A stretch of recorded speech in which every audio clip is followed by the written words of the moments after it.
네, 안녕하십니까. 달팽이 청각장애 소통을 위해서 청각장애인들이 좀 더 사회에 좀 잘 나올 수 있게 하는 세상을 만들기 위한 활동을 하는 달팽이 팀의 발표를 맡은 김동호입니다. 저희 순서는 이렇게 진행이 될 거고요. 먼저 발표 앞서서 영상을 하나 보려고 하는데요. 시각장애는 세상과의 단절을 의미하지만 청각장애는 사람과의 단절을 의미한다. 이렇게 말하는 게 너무 와닿았어요, 정말. 단둘이 얘기할 때는 괜찮은데 사람이 많아지고 그 상황에서 제가 얘기를 하면은 무슨 얘기를 하는지, 거기 그룹에서 무슨 얘기를 하는지. 가 농인 아닌 다른 장애인 그 위치가 아니라 그 청인 이렇게 일반인 중심이어서 따라가야 되는 게 많아가지고 청인들은 뭐 클럽 같은 데도 가고 뭐 노래방 가고 뭐 술 마시러 다니고 난 놀러 다니잖아. 근데 노인들은 대부분 그렇게 많이 못해. 같은 장애를 가지고 있어도 서로 살아온 환경이 다르고 나온 학교도 다르고 문화도 다르기 때문에 얘기할 거리가 많이 없는 사람도 있어요. 그런데 그거에 반해서 정의는 저랑 같은 일반 학교도 나오고 생각도 비슷한 편이고 공통점을 많이 발견을 한 거예요. 그래서 더 친해지게 됐던 것 같아요. 보시면은 청각장애인들도 저희와 같이 좀 사회에서 많은 것을 누리고 싶고 뭐 노래방, 클럽 이런 데도 가고 싶다고 하고 연애도 하고 싶다고 하는데 이렇게 우리는 당연하다고 생각하는 것들을 누리지 못하는 문제가 있습니다. 여기 보면은 청각장애인들이 대인관계를 하거나 의사소통하면서 발전을 잘할 수 있다고 하고 이런 의사소통으로 인해서 삶의 질 수준이 높아질 수 있다고 하는데 실제로 전국에 있는 사회복지관이나 이런 단체에서밖에 이루어지지 않고 있고요. 또 보시면은 이제 그 사회복지관 같은 경우는 지역에 한정이 되어 있고 또 몰려있는 거는 인구가 많은 쪽에 몰려있기 때문에 상대적으로 이런 혜택을 받지 못한 사람들도 많습니다. 그러면은 이 사람들이 실제로 왜 만나지 못할까 생각을 해봤는데요. 저희는 이 사람들이 만나서 할 게 없다라고 말을 했습니다. 만나서 할 게 없다는 게 무슨 말이냐면은 이제 이 청각장애인들이 만나도 뭐 같은 관심사를 가져서 만나도 이 사람들이 가서 실제로 어떤 서비스를 이용할 때 어려움을 겪기 때문이죠. 또 다른 걸로는 일반인이랑 청각장애인이 같이 어디를 간다고 해도 일반인은 쉽게 즐길 수 있지만 청각장애인 입장에서는 같이 즐기지 못하는 문제가 있습니다. 그래서 청각장애인들끼리는 소통의 부재가 나오게 되고요. 이들의 필요를 반영하지 못한 서비스들이 많이 나오고 또 사회적 소외가 그래서 심화가 되고 있다고 문제를 정의했는데요. 이 문제를 어떻게 해결할지를 생각을 했습니다. 그래서 일단 먼저 사회적 교류가 필요한 청각장애인들이 있을 때 이분들이 조금 이제 그들끼리만 있는 게 아니라 그들 한 명 한 명만 있는 게 아니라 그들이 같은 관심사를 가지고 있는 사람들이 모여가지고 같은 관심사를 가진 사람들이 있구나 모일 수 있게 커뮤니티를 형성해 주고요. 또한 이 같은 관심사를 가진 사람들이 실제로 가서 그 서비스를 이용할 수 있도록 제휴업체들이 청각장애인들을 대상으로 서비스를 할 수 있도록 하는 서비스 구조를 그려봤습니다. 그래서 먼저 저희가 이 청각장애인 분들이 모일 수 있도록 하는 커뮤니티를 제품으로 정했는데요. 청각장애인들이 이제 관심사 기반의 청각장애인들의 온라인 커뮤니티를 어플리케이션을 만들었습니다. 관심사를 등록을 해서 관심사별로 그룹을 형성하고 그분들이 관심사에서 그분들이 갈 수 있는 코스를 추천함으로써 이루어지는데요, 서비스가. 먼저 이 서비스의 타겟은 청각장애를 가진 친구 또는 가족 아니면 청각장애인들 그 스스로가 여가를 즐기고 싶으나 어디를 가야 할지 몰라서 즐기지 못하는 경우를 가진 사람들을 타겟으로 정했습니다. 저희 어플리케이션은 가입을 할 때 실명 인증을 통해서 실제로 만날 때 범죄에 악용될 수 있는 이런 문제를 좀 해결하려고 했고요. 또 처음에 관심사를 설정을 해서 관심사가 같은 사람들끼리 모여서 이야기를 하고 그들이 즐길 수 있는 코스를 추천하는 겁니다. 예시로 두 가지 코스를 들여왔는데 이 코스들이 단순히 그냥 코스가 아니라 다 청각장애인들한테 맞는 코스입니다. 예를 들어서 카페 티아트 같은 경우는 실제로 청각장애를 가진 사람이 알바를 하기도 하고 청각장애인들한테 좀 맞춰진 카페이고요. 청각적인 거를 누리지 못하는 문제점을 다른 감각들을 극복하기 위해서 눈, 코, 입 좀을 좀 더 많이 사용하는 태움식, 집 이런 식으로, 아니면 향기를 누릴 수 있게 하는 뭐 초 만들기, 아니면은 좀 조용한 컨셉을 가진 펍 같은 경우, 이런 청각장애한테 맞는 코스를 저희가 찾아서 제공하는 비즈니스입니다. 저희는 이렇게 청각장애인들한테 돈을 많이 받진 않고요. 이제 비즈니스를 어떻게 할지를 생각을 해봤는데, 청각장애인들이 이용할 수 있는 서비스들을 다 찾았을 때, 이제 다 찾고서 그럼 나머지 서비스들은 청각장애인들이 이용할 수 없을까 생각을 해서, 이 나머지 서비스들도 청각장애인들이 이용할 수 있도록 하는 훈련을 해주면은 청각장애인들이 좀 더 쉽게 이용할 수 있지 않을까 생각을 했어요. 그래서 이런 제휴업체들을 찾아서 청각장애인들한테 맞도록 서비스를 개선하는 훈련을 시키고, 그 제휴업체를 저희 어플리케이션에 노출시켜서 실제 코스로 추천시켜 주니까 광고 효과를 조금 더 잘 누릴 수 있도록 할 수 있었습니다. 또 그러면서 저희가 이제 사회적 이미지를 확보하기 위해서 그들한테 인증 마크를 부여하고, 또 이렇게 되면은 일반 사람들도 이 업체에 대해서 좋은 이미지를 가질 수 있도록 하게 되었습니다. 재무 타당성은 이렇게 되는데, 일단 매출 같은 경우에는 이용자들한테 한 달에 이용료를 받고, 또 제휴업체들한테는 광고료나 훈련할 때 드는 비용을 받아서 매출을 정했는데, 일단 기본적으로 저희가 타겟이 그렇게 크지 않기 때문에 그렇게 큰 규모의 수익이나 비용이 발생하진 않았습니다. 저희는 어플리케이션을 만드는 데서 끝나지 않습니다. 저희가 이제 청각장애인들 어플리케이션을 모여서 만나는 데서 끝나는 게 아니라, 그 유니버설 디자인을 실제로 보급하는 데 좀 중점을 뒀는데요. 그를 통해서 청각장애인이라는 그 분야에 한정되는 게 아니라 또 다른 소외를 가진 사회적 약자들이 누릴 수 있도록 하는 세상을 만드는 데 중점을 뒀습니다. 네, 발표 여기까지 하겠습니다. 감사합니다. 지금 우리 카메라 이렇게 찍을 때 스마일 하면 그냥 찍히잖아요. 그게 사실은 접근성 기능이 있었어요. 그러니까 원래는 그 손가락이 이렇게 잘렸거나 뭐 하신 분들은 셀카를 찍을 수가 없는 거예요.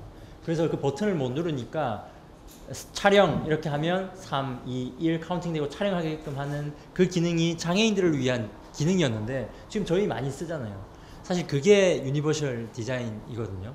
그래서 저는 뭐 모든 사회적 약자가 잘 쓸 수 있는 유니버설 디자인도 맞지만, 모든 사람들이 모르겠어요. 이게 맞는지 모르겠지만 난 오늘 좀 조용한 데 있고 싶다. 뭐 이러면은 그런 아까 그 제휴된 그런 카페들을 갈 수도 있는 거죠. 네. 그리고 그 어둠 속의 대화 같은 게 레스토랑 같은 것도 있죠. 완전히 캄캄한 칠흑 같은 어둠 속에서 밥 먹는 그런 것들 경험해 보는 거. 네, 그런 것들이 뭐 모르겠어요. 장애인 분들한테 어떻게 비춰질지는 모르겠고 어떤 식으로 그걸 받아들여질지는 정확하게 잘 모르겠는데, 어쨌건 제가 그 여러 정말 많은 분, 그 시각장애인 분도 만나보고 청각장애인 분도 만나고 다 만나봤는데, 그분들의 일관된 이야기는 격리되고 싶지 않다예요. 네, 섞이고 싶다는 거예요. 네. 자기네들을 그냥 분리하지 말라는 거였거든요. 네. 그런 것들을 좀 더 고려해서 그런 분들의 이야기를 많이 듣고, 그래서 여기 그 이원 타임피스라고 혹시 아세요? 네.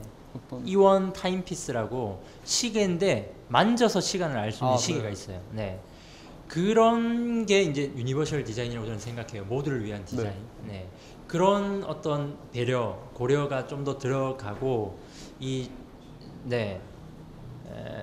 그래서 이게 좀 더 일반인에게까지 혜택을 줄 수 있는, 우리가 지금은 그냥 두 손이 양손이 자유로운 일반인이지만 어느 순간 무거운 장바구니를 하나 들면 그냥 장애인으로 갑자기 바뀌는 거죠. 한 손이 없어지는 거니까. 그런 것들이 좀 더 배려된 컨텐츠들을 핵심적으로 발굴해내고, 그 핵심적인 컨텐츠들을 만들어낼 수 있는 시스템을 만들어낸다면, 뭐 그 농인들을 커뮤니티에서 스스로 그 농인들이 컨텐츠를 만들어낸다든지, 그런 트리플래닛의 트리 소사이어티처럼 그 농인들이 직접 컨텐츠를 발굴하고 자기들이 가고 싶어하는 컨텐츠를 만들어내는 시스템이라든지, 이런 것들이 좀 더 체계적으로 시스템화된다면 훨씬 좋은 모델이 될 수 있을 것 같아요.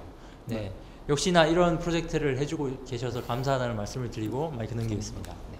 이게 저희가 어디서 이제 보냐면은 저희 이제 프렌트립이라고 있는데 아까 처음에 했던 영상의 얘기가 저는 되게 그렇다고 생각을 했는데 클럽 가고 싶고 노래방 가고 싶고 예. 하는 것처럼 그들이 겪는 문제도 우리도 사실 겪고 있는 것 같아요. 그러니까 네. 우리도 평소 즐기는 관심사 설정하고 싶고 같은 취미를 가진 사람들을 만나고 싶고 이용이 불편하면 다양한 코스 이용하고 싶거든요. 네. 그래서 저는 생각보다 교차점이 되게 크겠구나 네, 라는 생각이 들었고 그 인클루시브 디자인이라고 하죠. 그 익스클루시브하지 않고 아까 그 카메라 이제 예시를 들었는데 비즈니스 모델을 고려하실 때 일반인들과 그런 어떤 격리되지 않았으면 좋겠다는 생각이 좀 들어요. 그러니까 마치 저 앱을 깔고 있으면 잠칫하면 이거 뭔가 인증하는 것처럼 더 느껴질 수도 있겠다는 네. 생각이 들었거든요. 이게 되게 미묘하지만 약간 그런 거죠. 네. 소개팅 앱을 누군가한테 보여주기 싫은 것처럼 네, 그런 것처럼 뭔가 커민이라는 거가 더 유니버셜하려면은 어떠한 공통점이 있어야 되냐. 근데 저는 아까 프렌트립에서도 좀 더 조용한 코스가 있으면 사람들이 갈 수 있겠구나. 같은 느낌으로 접근을 하는 게 일반적인 플랫폼으로서도 접근이 가능하고 그다음에 좀 더 이런 분들 그렇게 좀 소리가 잘 안 들리거나 아니면은 다른 장애인분들도 같이 참여할 수 있는 인클루시브 디자인을 잘 적용해야 하면 좋겠다. 네. 그 우리도 겪는 문제다 사실은. 그 두 개의 교차점을 얼마나 혁신적으로 만들 수가 있냐가 이 비즈니스 모델이 저는 혁신성이 있다고 생각을 해서 네, 지금 있는 건 어떻게 보면은 그냥 그분들이 모이는 커뮤니티까지는 나왔는데 그게 어떻게 일반적으로 사람들과 섞을 수 있는 건지 네, 일반인들도 이거 깔 거냐 왜 프렌트를 안 까고 이거 깔 거냐 그거에 대한 질문을 해결할 수 있어야 이게 비즈니스 모델로서 운영이 가능할 것 같아요. 네. 네. 전체적인 문제 제기나 이런 부분들에서 저는 되게 맞다고 생각을 하고 네. 섞이는 부분 모두가 섞인다는 표현조차도 이제 좀 안 맞다고 생각을 하는데 네. 네. 똑같이 그냥 재밌게 놀고 싶은 거잖아요. 사실. 네. 사람들도 그냥 즐겁게 시간을 보내고 싶은 거니까 그런 거에 더 초점을 맞출 수 있으면 좋겠다. 네, 그 뭐 앞에서 해주신 얘기들이랑 좀 비슷해서 짧게 뭐 얘기를 하면 결국은 이제 좋은 일을 해도 기업은 돈을 벌어야 되거든요. 저는 경제적으로 지속 가능성을 만들지 못하면 임팩트도 만들기 어렵다라고 생각을 하는데 그 관점에서도 좀 더 인클루시브한 모델로 나가면 좋을 것 같다라는 생각. 결국은 뭐 두 가지일 것 같아요. 그러니까 그 불편하신 분들을 대상으로 하지만 다른 불편함 혹은 그 불편함이 없는 분들로 확장을 하든지 동일한 불편한 문제를 가지고 있는 분들을 대상으로 뭐 글로벌하게 확장을 하든지 이런 식으로 이제 계속 뭐 키워 나가야 될 거긴 한데 이제 뭐 후자보다는 전자 쪽이 좀 더 뭐 이렇게 좀 더 수월할 수 있지 않을까라는 그냥 좀 생각이 들었고요. 그 관점에서라도 앞에 얘기해 주셨던 것처럼 그런 식으로 좀 고민을 해보면 좋지 않을까라는 생각이 들었습니다. 네. 네. 네, 저도 잘 들었습니다. 예, 일단은 네, 저도 사실 잘 몰랐었던 문제인데 그 아까 앞에 보여주셨었던 그 영상이 있었잖아요. 네. 그거 혹시 뭐 직접 제작을 하신 건가요? 네. 그건 아니시고. 네. 예, 그러면 어떻게 이 문제에 좀 관심을 가지시게 됐어요? 사실 저희가 처음에 모였을 때는 청각장애인들 교육 문제를 좀 했습니다. 그래서 청각장애인이라기보다는 이런 좀 소외계층의 교육 문제를 해결하자라는 시작을 했었는데 그러다 보니까 이제 그런데 왜 이런 소외계층 분들이 나오지 못했는가에 좀 초점을 두게 됐고 마침 주변에 청각장애를 가진 분들이 다 있었거든요. 그래서 청각장애 문제를 먼저 해결하자라고 생각을 해서 또 그렇게 해서 처음에는 청각장애인들의 결혼 연애 문제를 봤다가 거기서 좀 더 확장을 해서 그냥 일반 청각장애인들이 일반 우리가 사는 생활에 왜 끼어들 수 없을까? 그래서 그들이 이렇게 특별히 뭔가 하는 게 아니라 말씀해 주셨듯이 일반적으로 살 수 있게 그냥 사는 게 되게 하자라는 목표를 좀 가지게 되었습니다.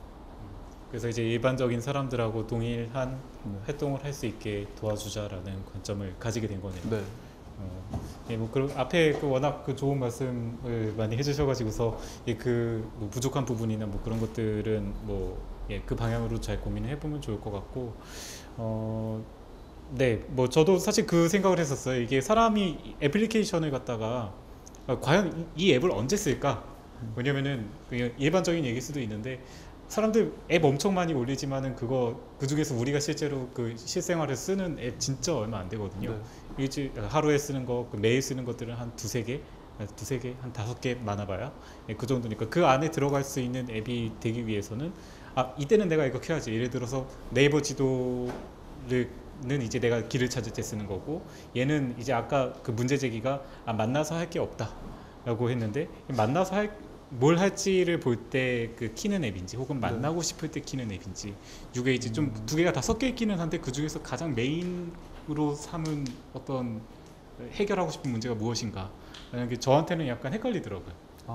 그래서 이제 그게 하나의 방향성이 좀 더 정확하게 정해지면은 이제 그게 하나의 모델이 이제 완벽하게 디벨롭이 되면 거기다 더 붙이는 건 괜찮은데, 처음부터 이제 두 개가 섞여 있으면은 자칫 이게 이것도 아니고 저것도 아니게 될 가능성이 높아요. 그래서 그 문제 정의가 실제로 이제 이 사업을 한다면은 더 날카로워질 필요는 있겠다. 그런 생각까지도 한번 해봤습니다. 네. 감사합니다. 감사합니다.